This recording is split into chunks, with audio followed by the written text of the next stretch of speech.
growing trend of vandalism on power infrastructure in different parts of the country. Now, these acts, which have implications for communities and the economy, has impacted the national grid, which in recent times keeps collapsing. The deliberate destruction of power infrastructure, including transmission lines and substations, is hindering the country's ability to provide reliable electricity to citizens. No doubt, the implications are far-reaching, both economically and socially for the nation. Experts say energy theft and grid vandalism compromise the efficiency and effectiveness of the power sector. The federal government, on its part, says it would do all within its power to protect power infrastructure across the country. On the other hand, the Transmission Company of Nigeria has expressed commitment to continue to play its part in securing the national grid. Protecting the nation's asset is a collective task, but in adopting more proactive steps, how can technology be deployed to protect the infrastructure against vandals, and in what ways can law enforcement be more actionable? Tonight, on Weekend File, we will be discussing ways of protecting power infrastructure against vandalism and theft. Our guest is Engineer Oluwabenga Ajiboye. He's the Executive Director, Transmission Service Provider from the Transmission Company of Nigeria. We will bring you situation reports as filed in by our correspondents across the country. Thank you for joining us on Weekend File. I'm Ruth Aguela. First, let's bring you the news.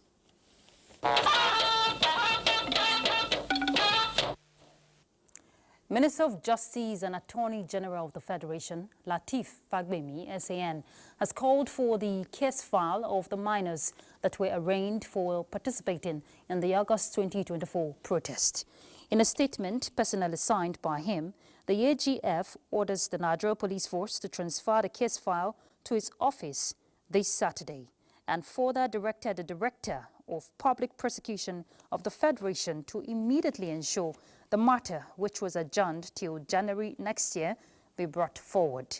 He noted that there were issues that his office would need to look into for an informed decision regarding the trial of the offenders, as offences for which they are charged for include treason. The Attorney General of the Federation, however, stressed that it is not within his powers to vary the court order that remanded the protesters in detention centers. In a related development, the Nigerian Correctional Service refutes media reports that the offenders arraigned before Justice Obiora Egwuatu at the Federal High Court in Abuja for alleged treason during the August 2024 protests were remanded in one of the adult custodial centers in Abuja. In a statement, Public Relations Officer of the Nigerian Correctional Service, Abubakar Umar, says the service operations are based on best practices and the Nigerian Correctional Service would continue to emphasize professionalism and respect for human rights in line with the United Nations minimum standard rules for the treatment of juvenile offenders. A look at all the issues the broadcasting organizations of Nigeria, BAN, wants the federal government and her security agencies to regard journalists and other media practitioners as essential partners whose roles are to make government and her agencies accountable in order to ensure a stable, prosperous and egalitarian society. In a statement commemorating the International Day to End Impunity Against Journalists, Executive Secretary, Broadcasting Organizations of Nigeria, Dr. Yemisi Gbangbose, says both media practitioners and security agents play complementary roles. Therefore, acts of impunity and crimes against journalists portray the country in bad light. The Broadcasting Organizations of Nigeria, he adds, commends journalists and indeed all media practitioners on their roles of ensuring good governance as well as promoting continuity and sustainability of democratic rule.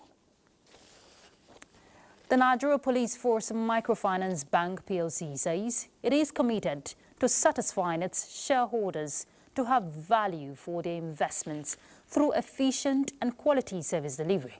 The new chairman board of the NPF Microfinance Bank PLC, Otumba Samuel Damilola, stated this during the 30th annual general meeting of the bank, which was held in Yola.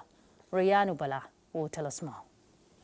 30th annual general meeting of MPF Microfinance Bank PLC is to assess the success story and challenges of the bank in the year 2023 and to make projections for the year 2024 for effective service delivery.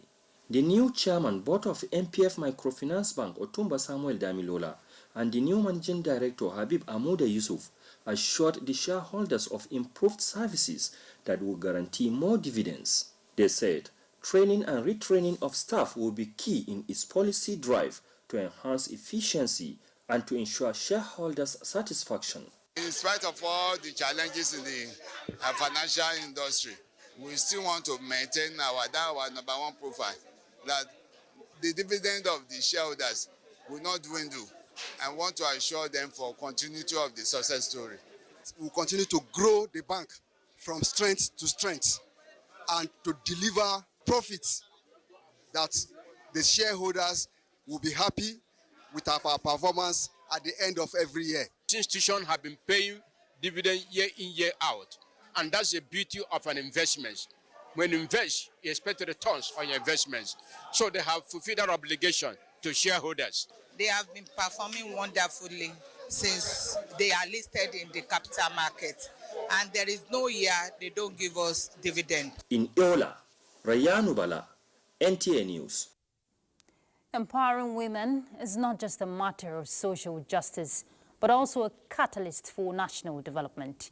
The First Lady of Nigeria, Senator Oluremi Tinubu, emphasized this at the APC Women National Summit and Dialogue in Abuja. Iyanre John reports. Senator Oluremi Tinubu, CEO. Gathered here are members of the women wing of the ruling party, the All Progressives Congress. Their convergence at this national summit in Abuja is to discuss identified challenges and opportunities for enhancing the profile of the APC in Nigeria, with the theme Empowering Women for Leadership and Nation Building.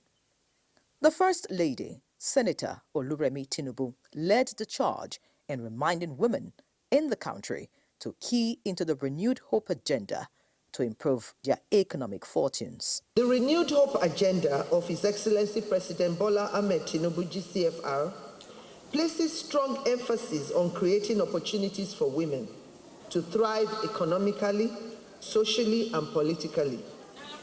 In this administration, we have witnessed increased representation of women in key positions within our party and government. One of the greatest responsibilities we have as women leaders is to empower the next generation of female leaders. Let us envision a world where every girl knows that she can be a leader. Women are the foundations of the nation. Therefore, they are the foundation of the house. Without a strong foundation, the country would not be built strongly. We, the women, the First Lady of the nation advised us and told us what we should do. I think now she has kind of gingered us up to go out and take our rightful positions. The program has been very impactful and it has been very insightful. Other stakeholders at the event emphasized the importance of women participation in political decision-making. In Abuja, Iyanre John, NTA News. A state-of-the-art engineering studio and ICT hub designed to facilitate innovations and excellence built at the Federal University of Technology, Owerri, by Shell Petroleum Development Company in collaboration with NNPC Limited and other partners has been handed over to the management of the institution. Kit Osuma reports that the project was inaugurated by the Imo State Governor, Hope Uzodinma. SITA Engineering Studio and ICT Hub project at the Federal University of Technology, Owerri, started in June 2023. The project, completed 1 year after, is fully equipped with computers, smart boards, 250-seater practical workshops, water supply and a standby generator, among others. The facilities are incorporated to aid effective teaching. Hence, this inauguration by Governor Hope Uzodinma, who was represented. This is a state-of-the-art facility that will help to bet the digital future of the state. The journey to establish this facility was driven by a vision to enhance critical educational infrastructure, support access to high-demand IT skills, and inspire growth of the IT ecosystem in Imo State and Southeast Nigeria. The engineering studio at ICT Hub is designed to be such a place where students, researchers, and faculty can collaborate on projects. And it started last year, and we are happy we are commissioning it today. So let's thank the governor for creating the safe environment for this to happen. And put it to optimal use. We will gladly do more for us. Futo has been doing very well. I'm sure that with this type of donation, Futo will do even better. What we are praying for now is the sustainability, the maintenance, the regular power supply. We need this internet connection and also these services for our projects and most of our works. Federal University of Technology Owerri was selected to benefit from institutional strengthening in the catchment areas of SPDC's Asar North Ohaji South Gas Development Project in accordance with Asar North Ohaji South Project Nigerian Content Human Capacity Development Plan. In other news, more than 5,000 youth who have successfully acquired basic skills in various fields of endeavor have been presented with starter packs by the National Hydroelectric Power Producing Areas Development Commission under its Youth Transformation Program aimed at driving home the renewed hope agenda of President Bola Ahmed Tinubu to create job opportunities. Husseina Musa reports that the first phase of the initiative covers communities affected by the operations of hydroelectric dams in 6 states of the Commission. Starter pack ranges from sewing machines, makeup kits, kitchen appliances to poultry and fish farm equipment, among others. The initiative is to correct the adverse effects of the operations of hydroelectric dams that has rendered the youth populations in these communities poor and vulnerable. NHIPED mission and vision aligns with this administration's commitment to improving the lives of Nigerians. To get skills is one thing, and to use it is another thing different. So please and please, do not sell your starter packs. Fully prepared to reciprocate these kind gestures through improved performance. We are therefore already muting the idea of establishing an entrepreneurship and empowerment unit in the Commission. Hyperdeck will do more of this, and most of the projects that will come will be tied to zonal intervention. We want to use it in a very, very beneficent manner, so that you, tomorrow, you'll be able to help others. I can electrify any village given to me now with the knowledge I have on electrical installation, power and machine. By God's grace, I'm going to utilize what I learned from our mega fashion of design. Beneficiaries whose businesses have already been duly registered with Corporate Affairs Commission were symbolically presented with starter packs. Emina Husseina Musa, NTA News. A number of shops were engulfed by fire at Ghana Street in Maitama, Abuja this afternoon. The Minister of Interior, who visited the scene, charged business owners on embracing safety protocols considering climate conditions. Sarafina Okon-Umekwe reports. This is Ghana Street. What led to this inferno this Saturday afternoon is that this telecommunications company their power plants runs 24/7, I am told. And so because of that, it does not go off. And so the truck came in with a diesel while the generator was, the power plant or the generator was still on. And then they started dropping or pouring in diesel. And that was how it ignited. We just have to be very cautious at this point in time. We have to be very careful. We have to maintain safety measures. And of course, this is a time when, at all times, you must always have a fire extinguisher. The diesel tanker in the back was supplying diesel and putting diesel in the generator when the generator was on. So the fire actually started from back here. So by the time I got a phone call and I rushed here, the fire had already engulfed this whole area. So I want to commend the Abuja Fire Service for their quick response. They're very, very brave. I was just at a job program when I saw missed calls from my phone. And I just said that, oh wow, for you to have like 20 missed calls from my shop, I was calling. And when I called them, I found out that they said the shop had caught fire. I was so surprised. So I rushed down here only to see a massive fire. So many fire pointers all around. Well, when we protect our power infrastructure from vandals, we need to rely on generators. That's the focus, actually, of our conversation after the break, so stay tuned. Thank you for being there. And just before we bring in our guests to look at ways of protecting the nation's power infrastructure from vandals, let's find out what's happening across the country from our situation reports. Nigeria's power infrastructure, you know, is under threat from acts of vandals, disrupting electricity supply and impacting negatively on the economy. Joshua Ojito takes a look at the spate of vandalism of power infrastructure in the country and measures to safeguard them. From north to south, vandalism of transmission lines and towers continue to impact negatively on the national grid, with huge losses on the economy. The recent 10 days blackout in 17 northern states caused by vandalism of Shiroro Kaduna and Ugwaji Apir transmission lines, as well as destruction of towers along Port Harcourt Yenogwa line, crippled socio-economic activities in parts of the country. These raise concerns on the safety of power infrastructure and investment in the sector, as calls for the deployment of technology and security to safeguard power assets in flashpoints get louder. Transmission is seriously handicapped because they cannot stand by every tower all over the country to say we are monitoring them. But they can also go ahead to work with community people.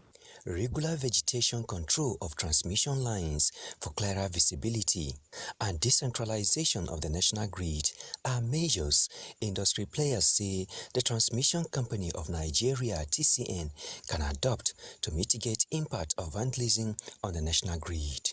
We used to have what you call power lines communication. Power line communications runs through all the high tension lines that you see in this country, from tower to tower. What is happening to power lines communication? That was the most effective means of communication. And then those were fault locators. Also, a national rebirth campaign to reorient Nigerians to take ownership of public infrastructure should be launched by relevant agencies to complement community engagement by the TCN. Regulation to sanitize scrap metal market, as well as stiffer punishment for vandals, stakeholders believe can end vandalism of power infrastructure. Joshua Ojito, NTA News. Well, the nation's law on vandalism and electricity theft is unambiguous on the pontiff measures for this unwholesome act. Regardless of this, ignorance of the law is not an excuse, as security agents and electricity experts are advocating stepping up enforcement by using technology, which will serve as deterrent to offenders and bring about swift justice. Larry Belay tells us more. One of the challenges of power distribution companies is electricity theft, which include bypassing, stealing, and utilizing power without paying for it, with the most common forms as meter bypassing and illegal connection. I believe that as a responsible human being, you should be able to pay for what you use. Many people believe that everything government should provide free. And I told people government cannot provide everything free for you. We have to support government in doing everything. Citizens are used to the idea of free electricity.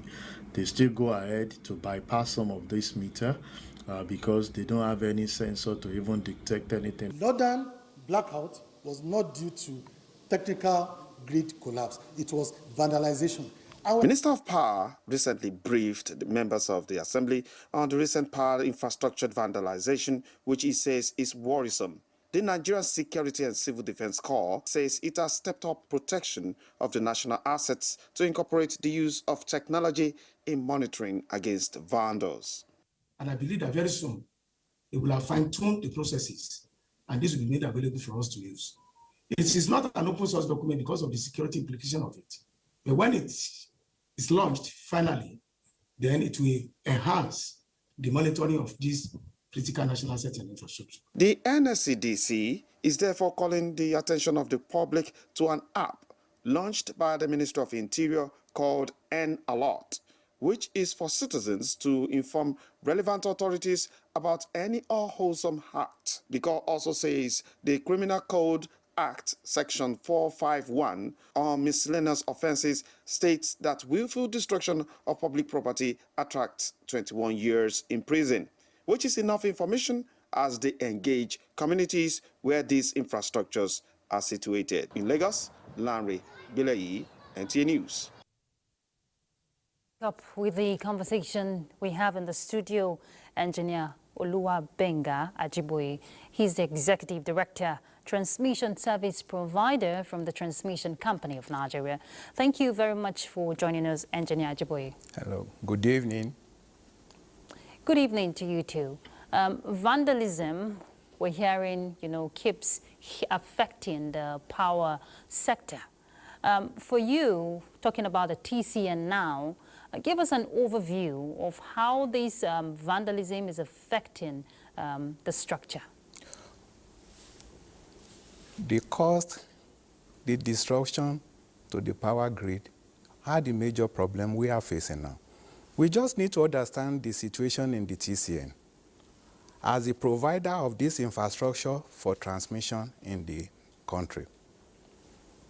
We need to have an overview of what is happening and what we have, and why securing them is a bit tedious for now.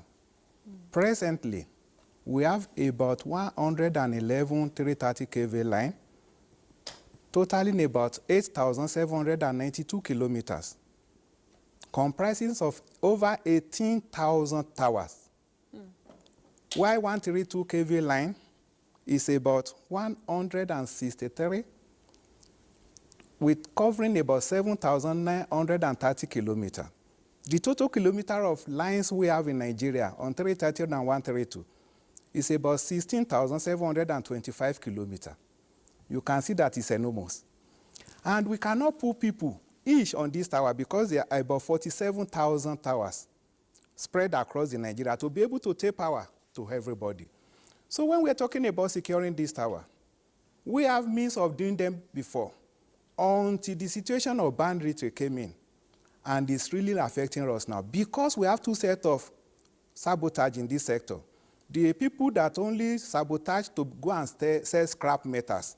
We have done a lot in the past to be able to remove them, to be able to store them by appealing to the people buying scrap. All those steel metal companies, we had agreement with them not to buy those materials, and it was going down until recently when the bandwidth issue came. This set of people are very difficult for us to control because we don't have the resources and the manpower to go after them from tower to tower.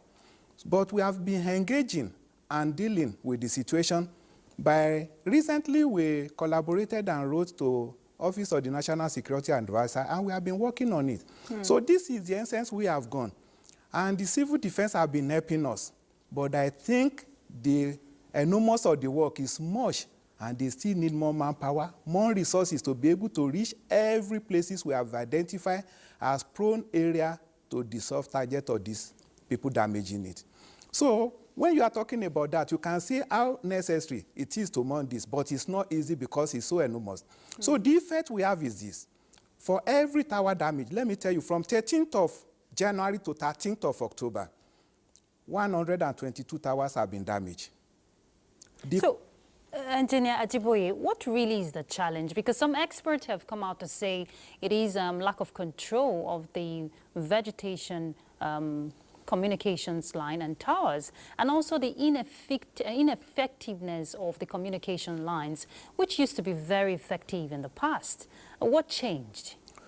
The communication line doesn't have anything to do about vandalization.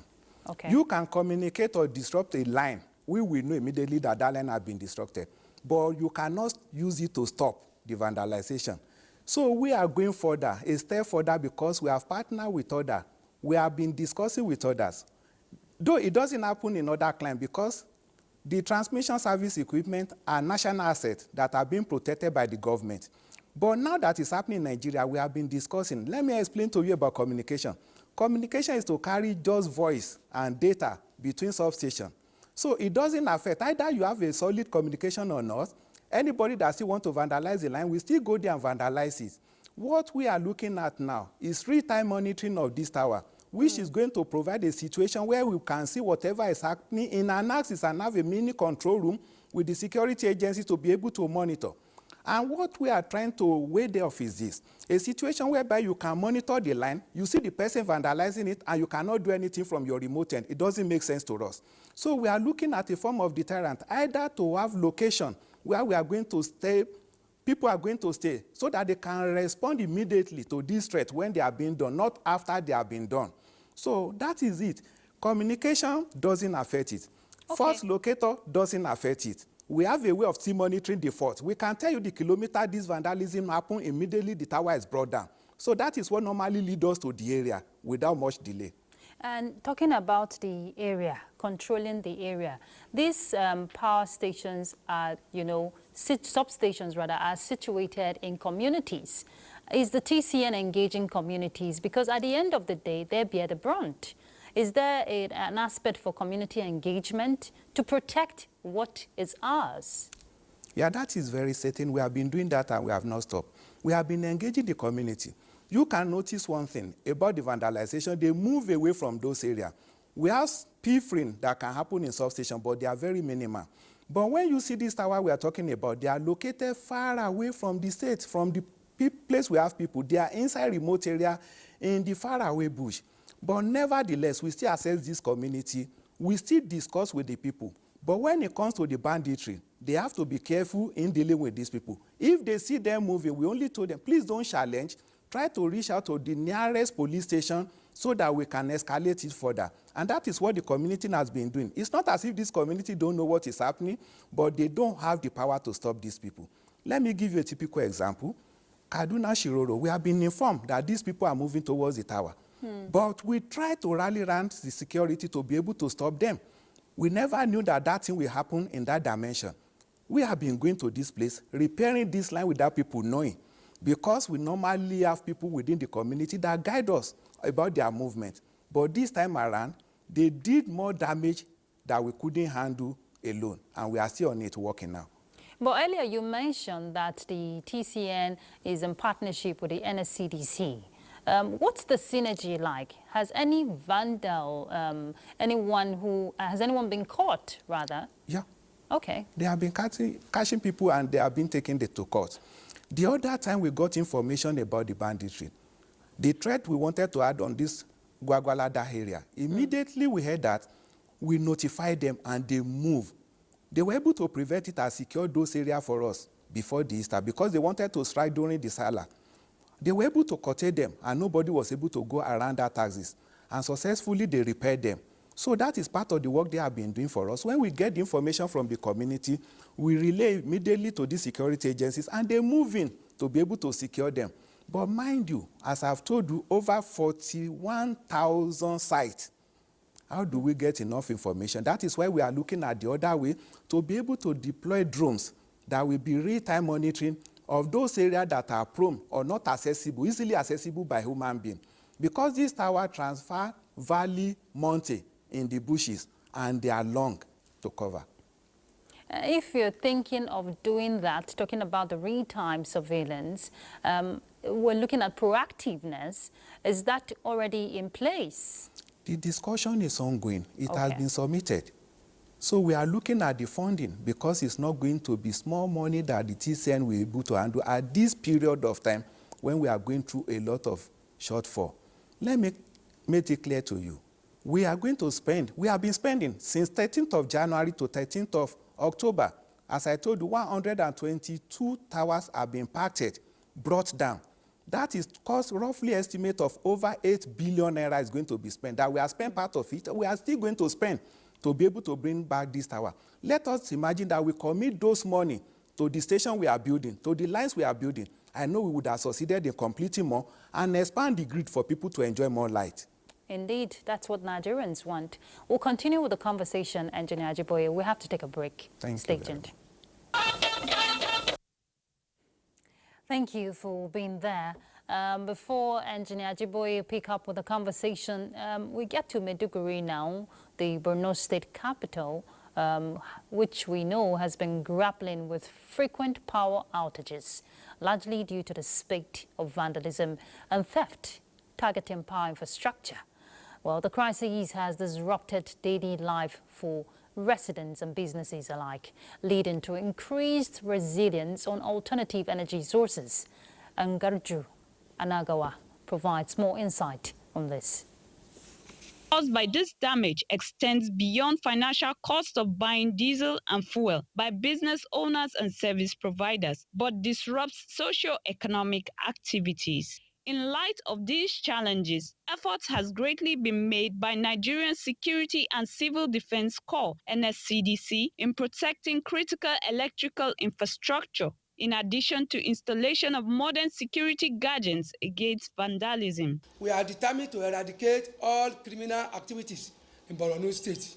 I urge the good people of this great state to join us in this fight against vandalism. If you are involved in this kind of vandalism of lights, please, it's affecting everybody. It's stopping our business. Now fuel is costly. We can't use fuel for 2-3 hours. You have to be calling money. However, in a bid to provide a more stable energy solution, the state government has explored alternative sources of power, such as development of a gas plant to supply electricity to Maiduguri and surrounding areas. In Maiduguri, Ngarju Anagawa, NTA News. All right, Engineer Ajiboye, I'm sure you followed that report from Maiduguri. That is just one out of many we've had.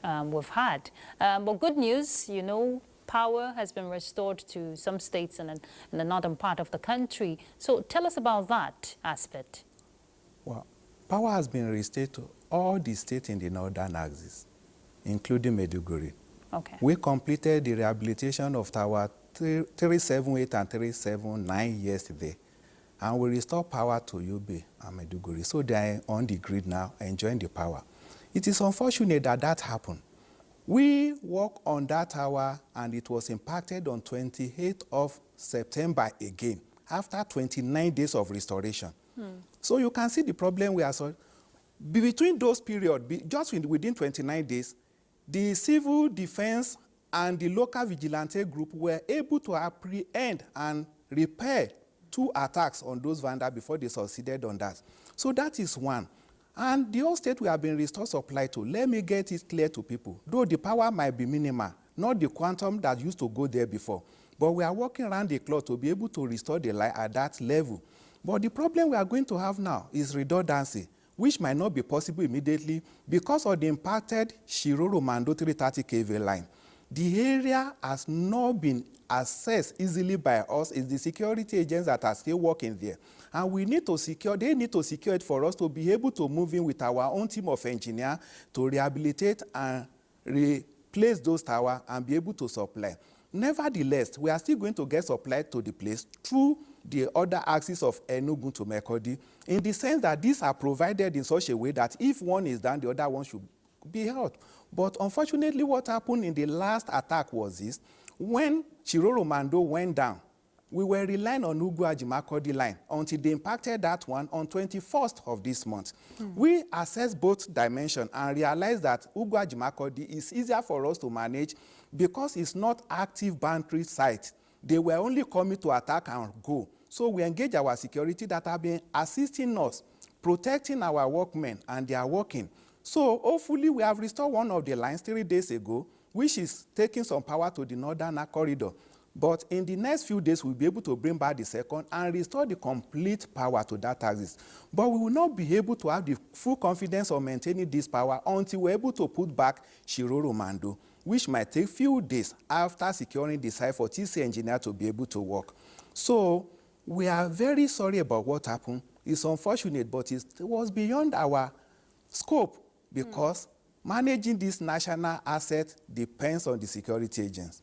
And also the citizens have a role to play. Engineer Ajiboye, you've talked about the accessibility to get to this, where the substations are. You've talked about challenge of funding. But again, these vandals are not ghosts. They live within the communities. So is the TCN exploring an aspect of intelligence gathering, while working with the NSCDC?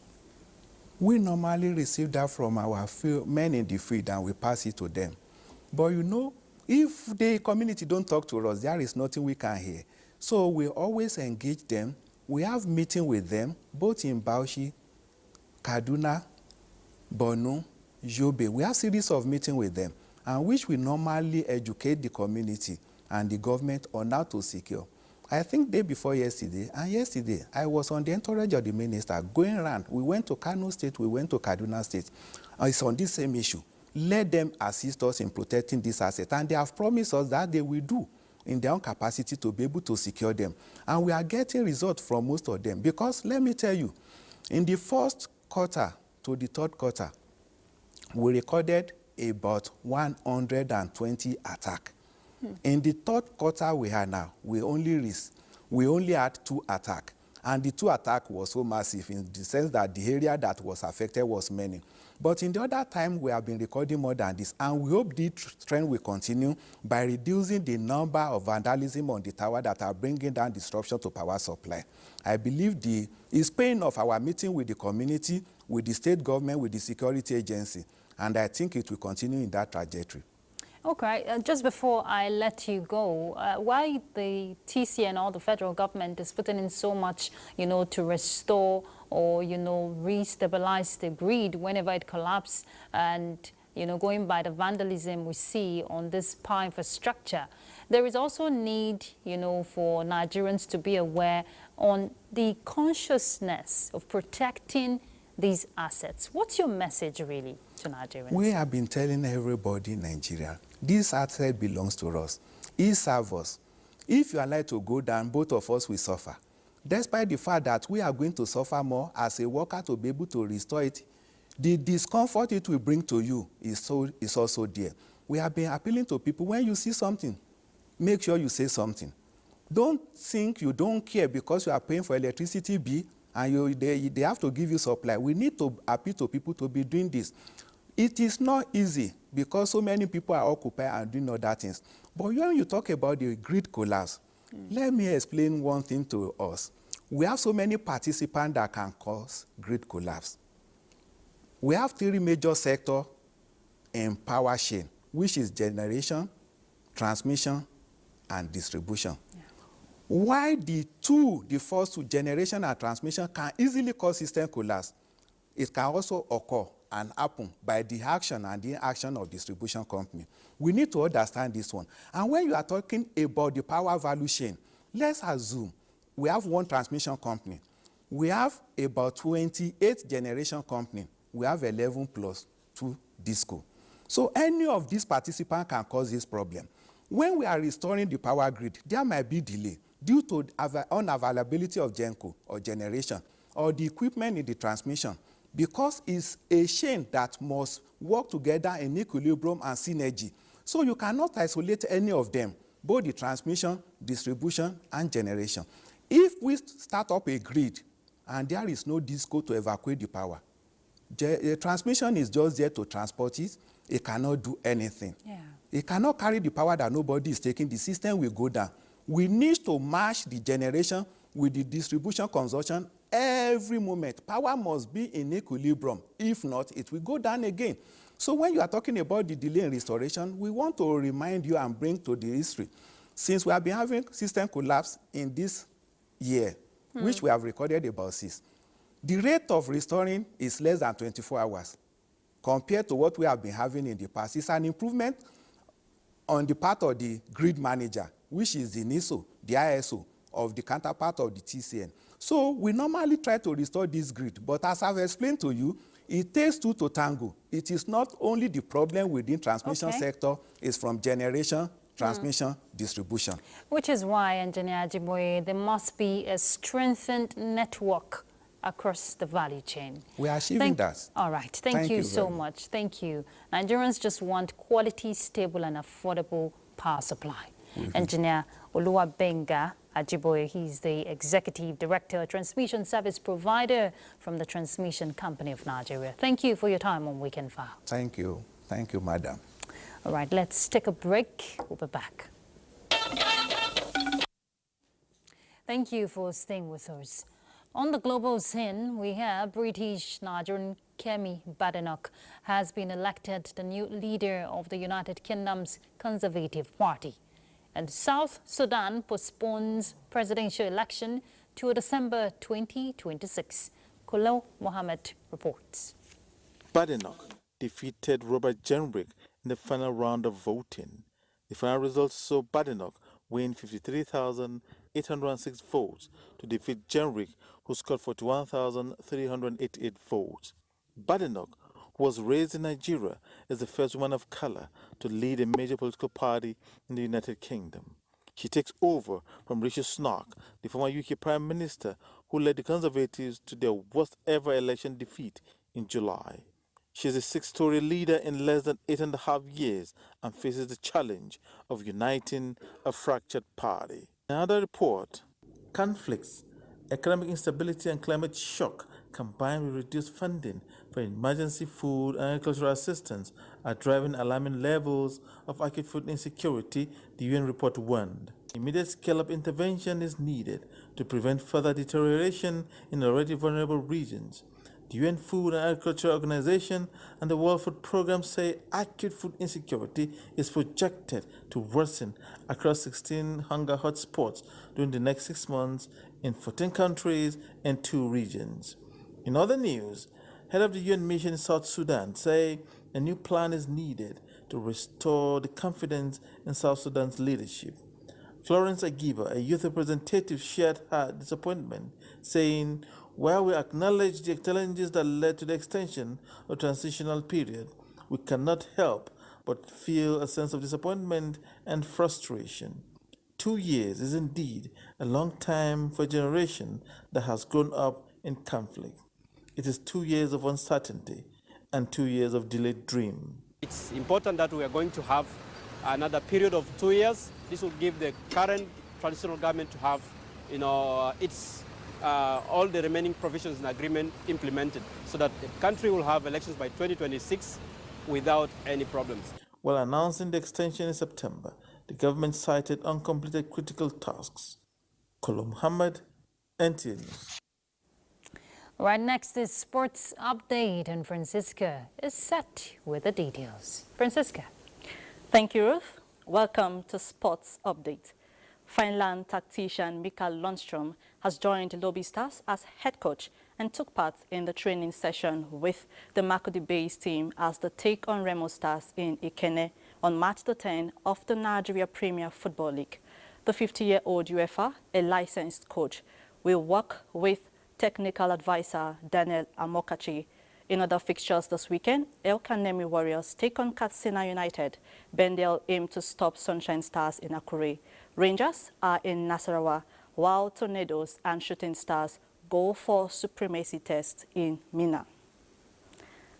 To golf, former Speaker, House of Representatives Yakubu Dogara has won the second edition of the Nessie Golf Tournament, which was held at IBB International Golf and Country Club, Abuja, after returning gross score of 78 and 62 nets to defeat a field of more than 150 golfers. Aside from the contest on the course, this year's tournament affords stakeholders in the power sector an opportunity to also share views and opinions on changing the Nigerian power narrative.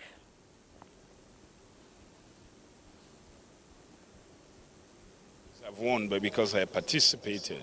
Golf gives you the opportunity of interfacing, networking, and having solid conversation with people while you are playing, unlike any other sport.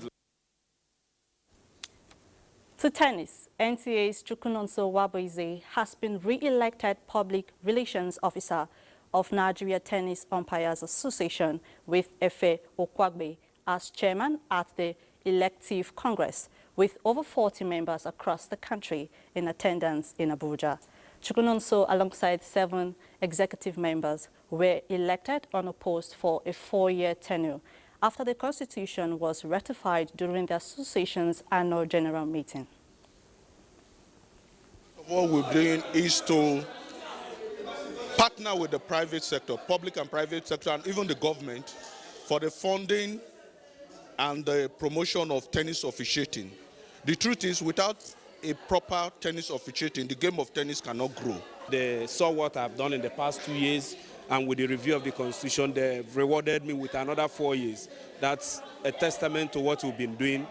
As it is now, it is called for more work. So that means I have to improve in what I'm doing to ensure that the positive image of the Nigeria Tennis Umpires Association is projected. Away from Nigeria, Bournemouth stunned defending champions Manchester City 2-1 to halt their 32-match unbeaten run in the competition, which dates back December 2023, as Pep Guardiola's men are now winless in 2 games after they were knocked out of the Carabao Cup 3 days ago. In the early kickoff, Alexander Isak scored in the 12th minute as Newcastle United beat Arsenal by a lone goal at the Sports Direct Arena. Liverpool came from a goal down to beat Brighton 2-1 at Anfield in a match that was beamed live on the NTA. On Sunday, Tottenham welcome Aston Villa and Manchester United take on Chelsea at Old Trafford in the marquee fixture of the weekend. Well, that's it on Sports Update. It's back to Ruth. Thank you very much, Francisca. The death has occurred of former chairman of the National Drug Law Enforcement Agency, retired Commissioner of Police, Fulani Kwajafa, OFR. He was 88 years old. Fulani Kwajafa was also a one-time chairman of Borno State Transport Corporation and board member, Wise Health Services. A statement by his son, Yusuf Kwajafa, indicates that a night of tributes for the deceased holds on Monday, 4th November at BMO Event Arena, River Plate Garden in Abuja by 4 p.m., while his funeral service is scheduled for Tuesday, 5th November at EYN Church, Otako. Interment follows at Gudu Cemetery, Abuja. And that concludes Weekend File tonight. Thank you for your time. I'm Ruth Aguwele. Good night.